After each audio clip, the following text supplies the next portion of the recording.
This week's book is Garden of Lost Socks. Ako Sua was always told she was too nosy. Her parents loved her very much, but she always seemed to find trouble. I'm an exquirologist, said Ako Sua. I can find anything, except for friends, her brother said, laughing at her.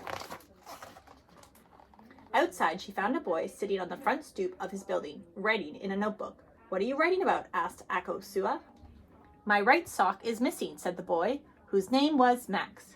Why don't you just wear a different pair? They're my favorite, said Max. They are yellow, green, and red with black stars on them. My Nana sent them all the way from Ghana. I can find them, said Ako Sua. I'm an exquirologist. What's that? A finder of lost things. I'm a journalist, said Max. What's that? I write about things that have been found. Max showed Ako Sua his notebook. He had written many stories about their neighborhood. Together, we can find the sock. They started at Max's house in the room he shared with his older brother.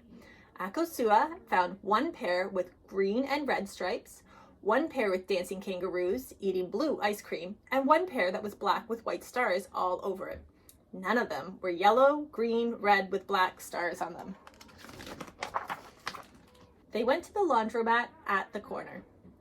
As they searched and searched for Max's sock, something in the folding counter caught Ako Sua's eye. Look, a longhorn beetle. She touched it with her finger. It's missing a leg. That's good luck. We will find your sock. Next, they went to Yolanda's barbershop and inspected every foot inside. Ako Sua noticed a slug race taking place, but no time to watch. They had to keep looking for the lost sock. They passed by the open door of a house. Ako Sua gasped, grabbing Max's arm. The boy standing in the doorway had more than 50 feet. Maybe he has my sock, said Max. They rushed into the house. The boy stepped back in surprise. But all his feet stayed in place. They were only the shoes of guests who had come for an afternoon party. They went to Balmoral Street, where the trees wore socks knit by the people of the neighborhood to keep them cozy on windy nights. But none of the socks were yellow and green and red with black stars. Max's breaking news.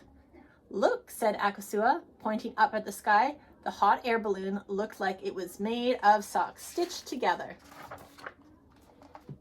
But even from the sidewalk, they could see that there were none that were yellow, green, and red with black stars.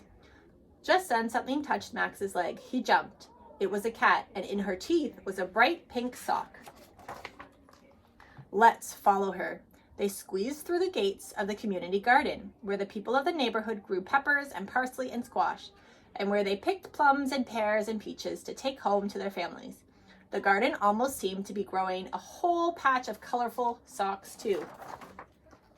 Look, there is your sock, said Ako Sua. The cat is making a home for her kittens. Someone needed his sock more than Max did. It was making their world a little warmer. Breaking news, missing sock finds new life as home for sixth kitten of peach-eating cat. They had found Max's missing sock, yes, but there would always be something new to find. And that's this week's story, Garden of Lost Socks.